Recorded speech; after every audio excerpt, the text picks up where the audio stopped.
የኢስላሚክ መንግስት መሰረት የጣለ ነው። ከሶስት አህጉራት በላይ የተስፋፋና ከ600 ዓመታት በላይ የገዛ መንግስት መስራች ነው። ስሙም ኦስማን ይባላል። የኦቶማን መንግስት መስራች ነው። ኦስማን ጋዚ የኤርቱሩል ጋዚ ልጅ ነው። የተወለደውም በ1258 ዓመተ ምህረት ነው።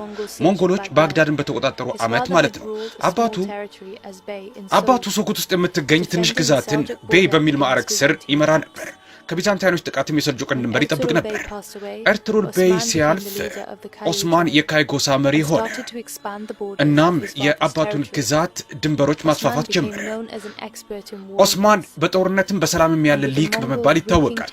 ሞንጎሎች በመላው አናቶሊያ ውስጥ ጥፋትን ባመጡ ጊዜ በርካታ ስደተኞች በኦስማን አገዛዝ ስር መኖሪያን አግኝተዋል። ይህም ጎሳ ውስጥ ያሉትን ጦረኞች ቁጥር እንዲጨምር አድርጎታል። በአንድ አፈ ታሪክ መሰረት ኦስማን ህልም አይቶ ነበር።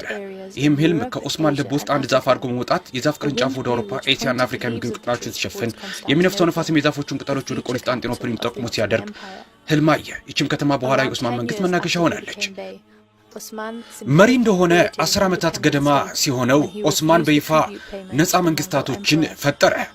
ለሞንጎሉ ንጉሠ ነገሥት ግብር አልገብርም ብሎ አሻፈረኝ በማለት የቢዛንታያንን ግዛት ለመቆጣጠር ረዥም ግጭት ከቢዛንታያን ግዛት ጋርም ገባ። ኦስማንና ወታደሮቹም በዚህ የተነሳ የኤሽከሳርን፣ የኤኖኑን፣ የቤሌጀክን ውሎ አድሮም የያኒሳርን ከተማዎችና መልካዎች ለመቆጣጠር በዚህም የአዲሱን የኦቶማን መንግስትን መናገሻም ገነባ።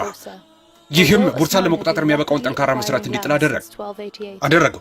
ምንም እንኳን ኦስማን ከ1288 በኋላ በርካታ ግዛቶችን መቆጣጠር ቢችልም ግን የሚያስተዳድራቸው ህዝቦች የገጠር ህዝቦችና ዘላኖች ነበሩ። ከ5 ዓመታት ረጅም ትግል በኋላ የቡርሳን መውደቅ ሰምቶ ኦስማን የሞተበት ዓመት ከመሆኑ ጋር ተደምሮ 1326 ዓ.ም ሁነት ቀያሪ ዓመት ተደርጎ ይታሰባል። የኦቶማን መንግስታት መዲናም አደረጋት። ይህም በመካከለኛው ምስራቅ በአውሮፓና በአፍሪካ ውስጥ ላሉት ዋነኛ ክስተቶች እንደ ቁልፍ ተጫዋች ተደርጋም ታሰበች። በአንድ አፈ ታሪክ መሰረት ኦስማን ለልጁ ለኦርሃን የሰጠው የመጨረሻ ምክር ይሄ ነው። ልጄ እየሞትኩ ነው። የምሞተውም እንዳንተ ያለ ተተኪን ጥዬ በመሄዴ ያለምንም ጸጸት ነው። ፍትሃዊ ሁን፣ መልካምነትን ውደድ፣ ምህረትንም አሳይ፣ ለሁሉም ዜጎች እኩል ከለላን ስጥ።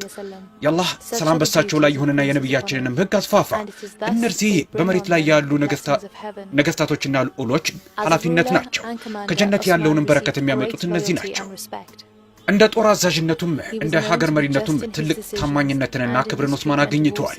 በውሳኔው ፍትሃዊነትና ሁሉንም ዜጎችን በዘራቸውም በሃይማኖታቸውም ሳይለይ በሚያደርገው እኩል እንክብካቤም ይታወቃል። ኦስማን ልጁ ቡርሳ ውስጥ እንዲቀብረው አዘዘው። መቃብሩም ልክ እንደ ቅርስ ሆኖ እስካሁን ድረስ ከ100 ዓመታት በኋላም ቆሞ ይገኛል። ቻናላችንን ሰብስክራይብ ማድረጋችሁን አትርሱ።